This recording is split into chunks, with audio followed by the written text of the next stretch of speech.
Hi everyone, welcome to the third episode of Is This PM, Everything Wrong with This Photo Mode, where we dive into one photo mode per episode and we check out everything that is really bad or okay or great to have in a photo mode in order to help future photo modes to get better, to help developers to understand why such or such feature is needed or should definitely not be there, or how it could be implemented to be better. So in today's episode we will do things slightly differently from last episodes, because we will not spend too much time in watching every single feature. We will mainly talk about two major problems of today's photo mode, and I will also showcase how it should have been done by using PC camera tools, and demonstrating why today's main feature is so important for us. Guys, let's dive into it. My name is Shinobi, I'm a virtual photographer. I'm here today to show you everything wrong with God of War photo mode.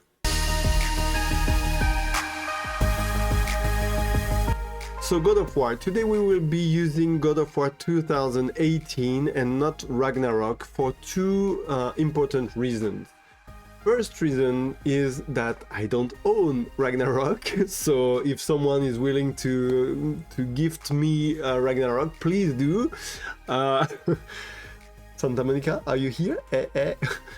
The second reason is because they changed a bit the photo mode for the newest game, and believe it or not, they made it worse in some aspects. We will actually talk about what went worse in Ragnarok photo mode, only I cannot showcase it because I don't own the game, but I know the photo mode and I know what they changed, so we'll talk about it because that's actually interesting to understand. First of all, as usual, let's check out how we enter the photo mode, and we'll talk also a bit about UI before going to the main piece of today's critiques.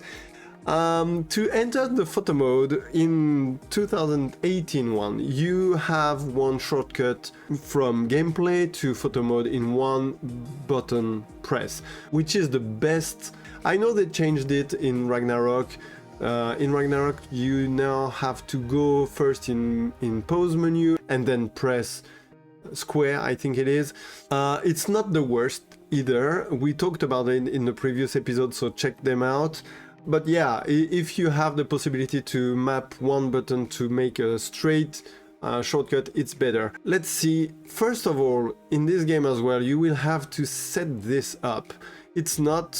I think it's not by default. So you have first to go in the option menu by pressing triangle, then go down to settings, then go down to photo mode, and then you have photo mode quick access option. And it's written down there, press the left half of the touchpad button to enter photo mode. So now it's an interesting mapping, and actually not really good. Pressing just one half of the button sometimes just doesn't work. Even though you press on the left side, it will, especially if your controller is old or I don't know, just a bit used, it will press in the center instead of the left part, and then it will open the map instead of the photo mode, so you might lose your action or whatever you were having when you open the photo mode. So anyways, once it's done, and then yeah, I just opened the map. You see, demonstration. It really happens quite a lot actually to open the map instead of the photo mode, at least with my old controller, so I guess it's a problem. So when you are in the photo mode, let's talk a bit about the UI, because it's interesting, especially the change they made in Ragnarok. So in 2018 photo mode, you have this box on the down right side of the screen. So maybe it's not the most aesthetic one, maybe, I don't know, I don't mind it personally. I don't think it looks bad or whatever. I do think it's a pretty good UI, pretty well sized. It's quite small, it doesn't invade the screen too much. and they changed this for something that is interesting and shouldn't be done. So in the new game, they got rid of the box thing, and they just put the icons and the text and of the features up left of the screen. Okay, whatever. Like, the position of the UI is not that much a problem, I think. But what they did is, because they got rid of the box to make it easy to see the features and the text, especially if you are in a bright environment or something like this, they put a vignette, if you will, like some background, some dark, transparent background on almost half of the screen. This is terrible. Even just a bit, by the way, is terrible. The reason why it's terrible is because it might look good, or I don't know, elegant, or whatever you want, but the photo mode UI shouldn't be pretty. The photo mode UI should be efficient and convenient. For what? For composing a shot. Composing a shot asks you to check out contrast, of course, composition of, you know, different elements, characters or whatever, and the balance, the overall balance of your shot. You cannot do this with a veil making the whole balance hard to see. So obviously you will tell me, yeah, but you can hide it with one button. Yeah, sure, in this case as well, which is good. It's really needed.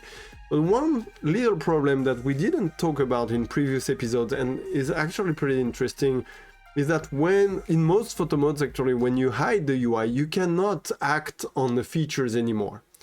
So, for instance, here, if I close my field of view, let's say, all right, it's okay because I can see what I do and I have my UI and everything. But I want to do this even when my UI is hidden, because I know on what setting I am, right? And it can be very, very important to be able for, again, checking your overall balance or any composition of a artistic photograph. You don't want something messing with it, right?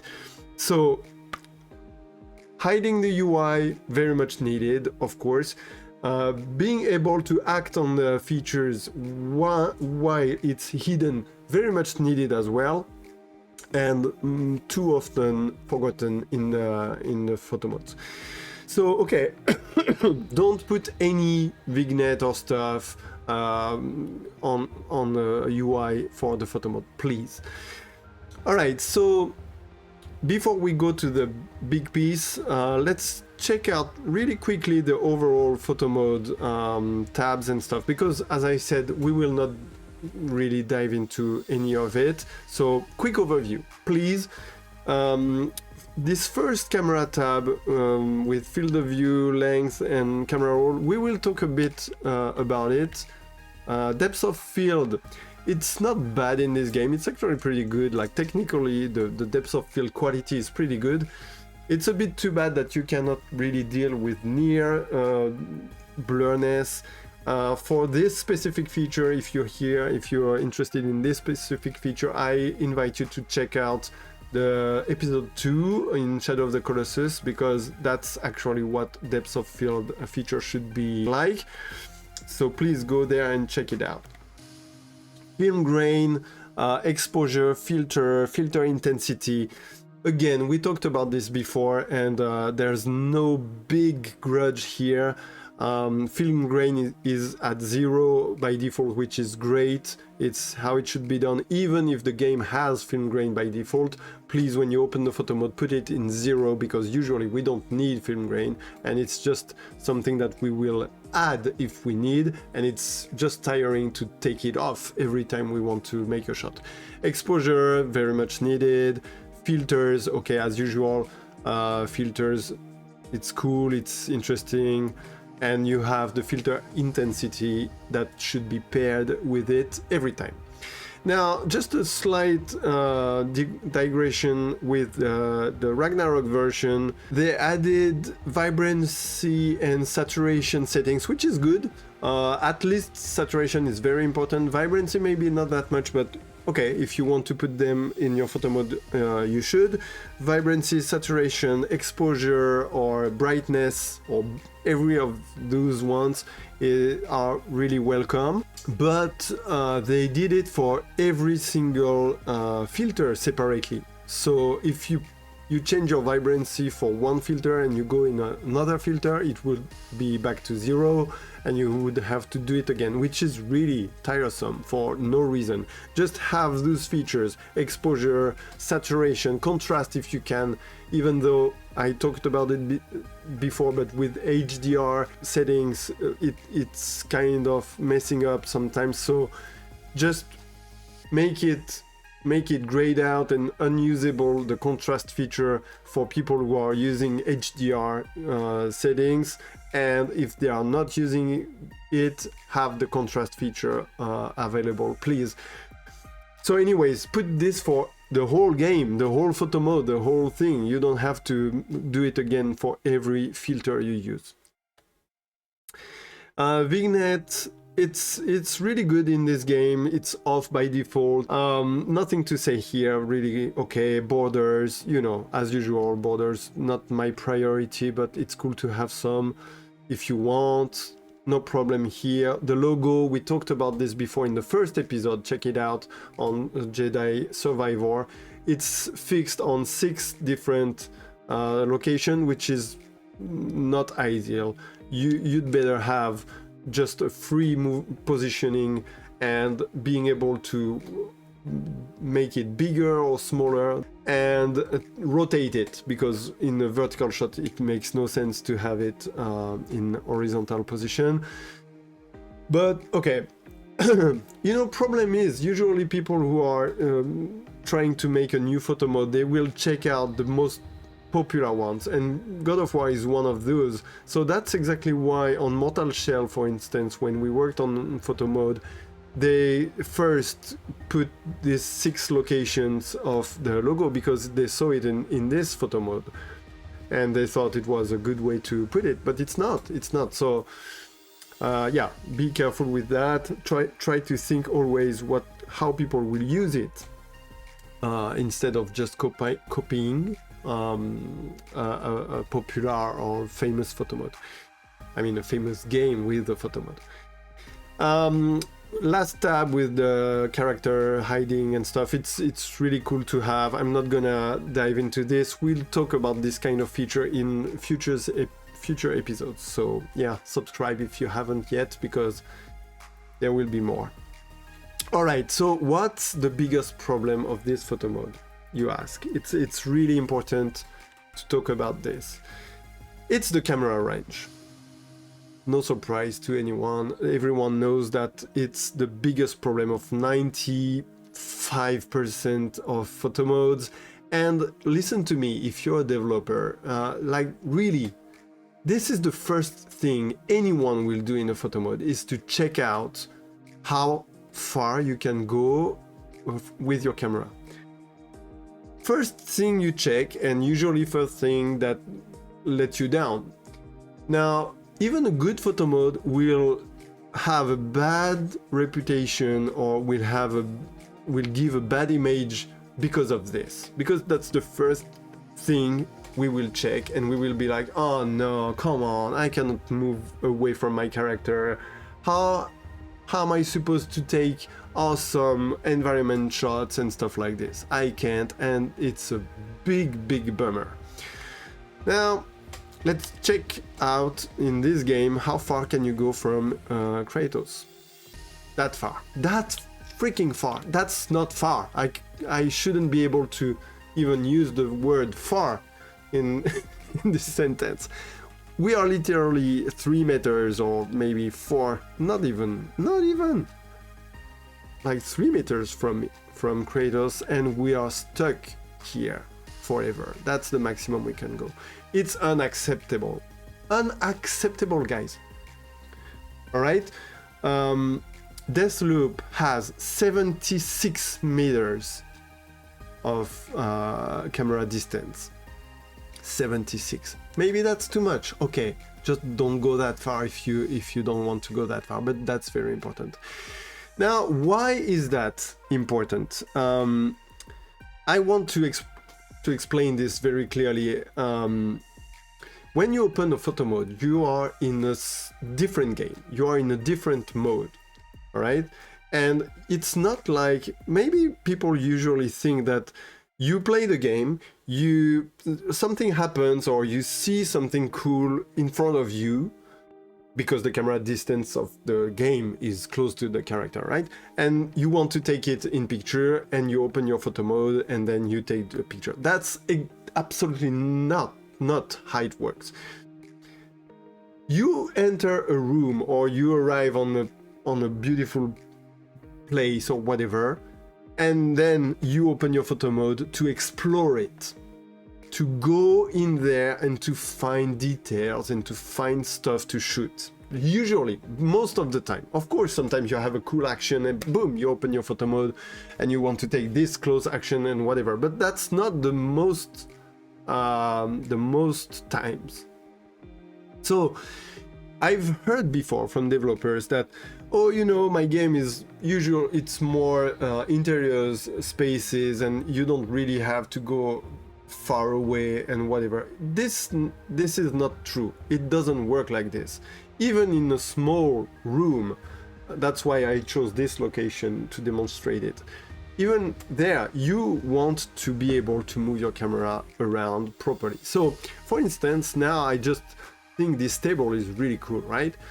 So I want to take a good shot of the table, but I cannot move away. Like I'm at the maximum here, so I cannot align my shot as I want, and I feel like I'm, you know, not free of my movement. Also, I saw up there is a guy like a troll in the wall, and that looks pretty dope. I want to go check that out and see if I can take a shot of this. But to do this, I will have to close my photo mode, move my character up there, reopen my photo mode, and I'm still not able to go close anyways, so it's frustrating again. And then if I check out other thing, maybe something moved, or, you know, Atreus changed his position, so now I lost the possibility of shooting him there. It's so annoying for so many reasons. I will show you after how it should work if you just are free of your movement. Give the most camera range you can, even if it's for interior games, even if you think it will break a bit the textures. It's okay, we don't care, we will not take pictures of broken textures, we don't want that.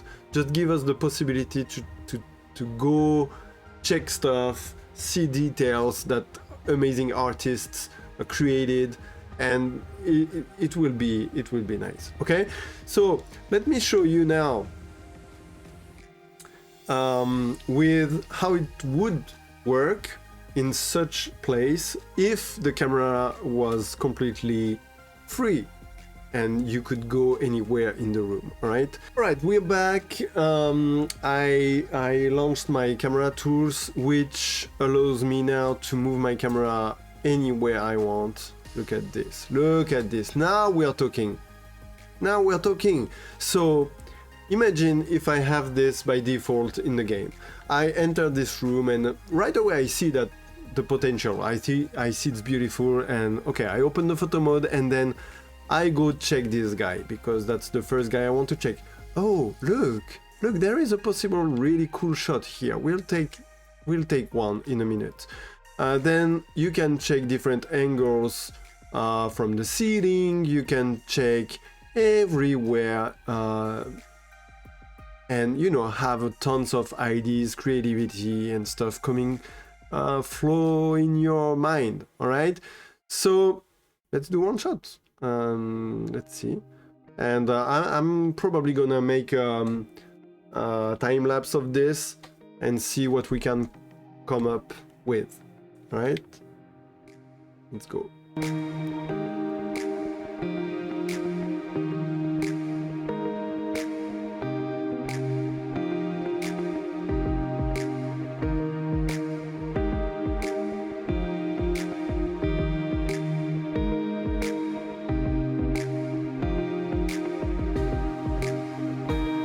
Alright guys, I think that's it for the demonstration of what you can do with just one free camera with a lot of range that allows you to just check out different things when you enter a room.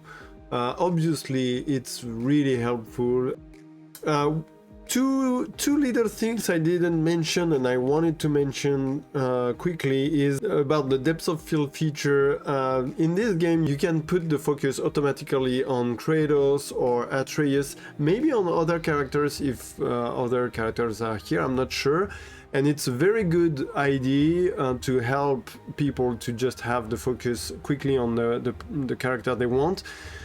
They got rid of this feature in Ragnarok, and it's really too bad. It's really, I don't know why they got rid of it, but they shouldn't have, if they could have avoided it. So if you are implementing this autofocus feature, if you will, make it possible on different characters. It's a really good idea.